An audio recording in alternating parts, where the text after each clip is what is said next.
So has Adwoa Safo been formally invited to the disciplinary committee, or she's supposed to take this as notice of her invitation? Thank you, Salom. I will say good afternoon to your cherished viewers, or good evening. This is a formal notice of disciplinary action, and this notice will be served onto the disciplinary committee of the party, headed by the former Roads Minister. The disciplinary committee is a body within the MPP as a corporate institution. They will then invite Honorable Adwoa Safo to appear before the committee with respect to the specific provisions that has been stated in the notice of disciplinary action by the General Secretary of the party. I see. But won't these measures amount to gagging your party people? They can't speak freely now. Is that won't it amount to gagging them? Salom, not at all. If you read the earlier directive that was given to all of us as party members, the General Secretary has asked that we should cease discussing on matters that create disaffection within the party in the media. And what he says is grounded in the constitution of the New Patriotic Party in Article 351 of the New Patriotic Party's constitution: promote and defend the good name of the party, protect the unity of the party, be loyal and truthful to the party, and abide by and publicly uphold the decisions of the party. So these were not set in vacuum, but these were set relative to the provisions that we have all accepted and elected to accept to govern our conduct within the space of being members of the New Patriotic Party. So it is not at all that we are gagging people not to speak. The party on the 2nd of January 2025, through the National Council of our party, provided a platform for members of the party to appear and speak, state, and say or write or present any fact that we think that will be able to unearth the humiliating defeat that we got from the 2024 general election. So appropriate forums have been created for party members to vent some of these particular issues.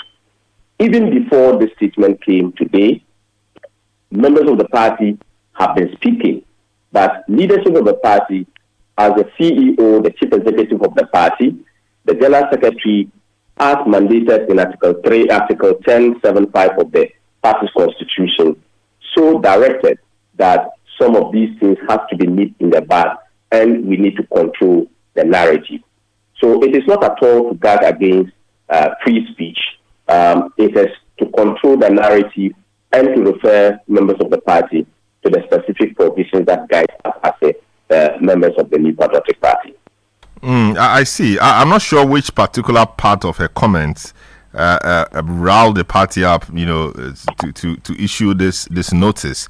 But it was an interview. I mean, it was a question and answer session, and so she answered questions she was asked. I'm not sure you're suggesting that she should not be truthful in the interview.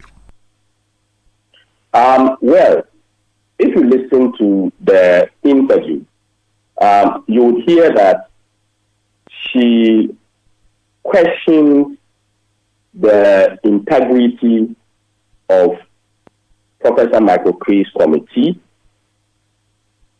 Professor Michael Cray's committee is a National Council committee that was set up on the 2nd of January. She went ahead to say that the committee is bogus. We all know the meaning and definition of bogus. And the party's constitution in Article 354 says that abide by and publicly uphold the decision of the party. This is clear. It's written in the party's constitution. You don't come out publicly. And this is not just a new member of the party.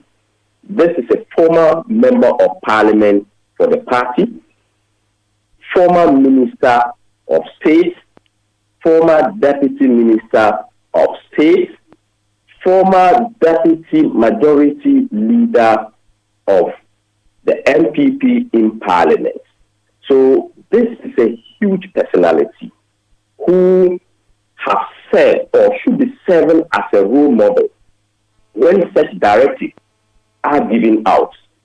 This is a person that also on the show questions the locus. When somebody says that, what is your locus? You know that the General Secretary is the CEO of the party.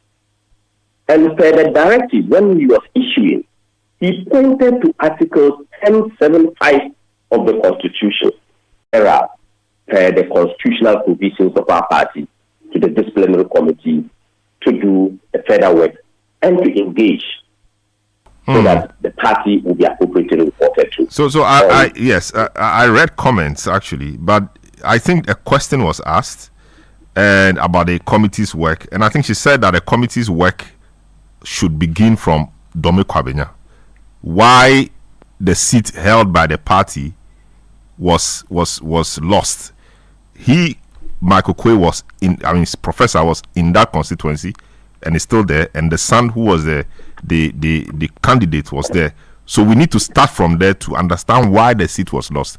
Is this such a bad thing for someone to say, for which reason the person will be hauled to the disciplinary committee? Salon, this is a committee that has been taxed. We gave them 3 months to work and report back to the National Council, to the General Secretary. The committee has not finished. They have January, February, March. Today is 20 or so. The committee has not even ended. Today, they were meeting the former President Kufuor, and they also met former members of Parliament. The committee is still meeting. And in fact, the committee has not communicated or even put into writing of a sort of even a provisional or something called a report.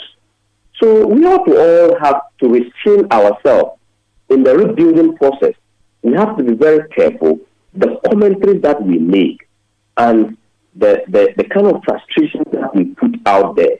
And that is why the General Secretary humbly requests.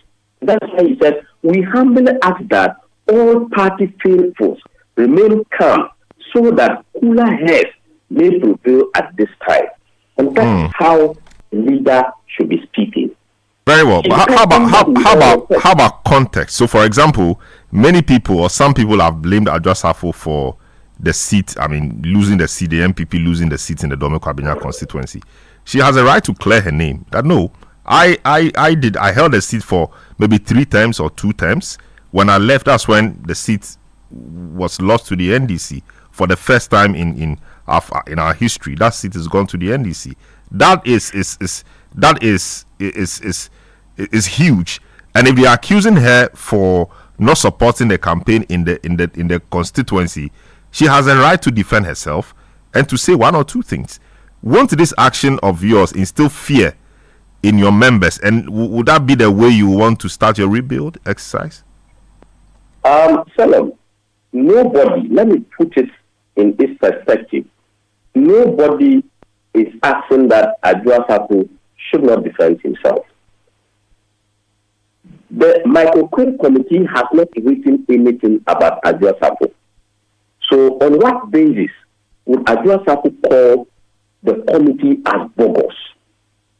Is it also a defense on attack on her person? Fellow, it is obviously not a response to an attack on her person. She has a right to defend herself at any material point in time, and nobody is going to fault her. But we are talking about principle and party directives and rules that the General Secretary has issued and what has happened within the space of less than 12 hours. All right, thanks so much, Haruna. Thanks so much for speaking to us on this. This is the Deputy General Secretary of the MPP speaking to us on a statement that the MPP General Secretary has issued, serving notice that Adwoa Safo will be or has been referred to the disciplinary committee over comments she has made, which comments contravene the party's constitution. So we've been speaking to him on that. Eyewitness News on 97.3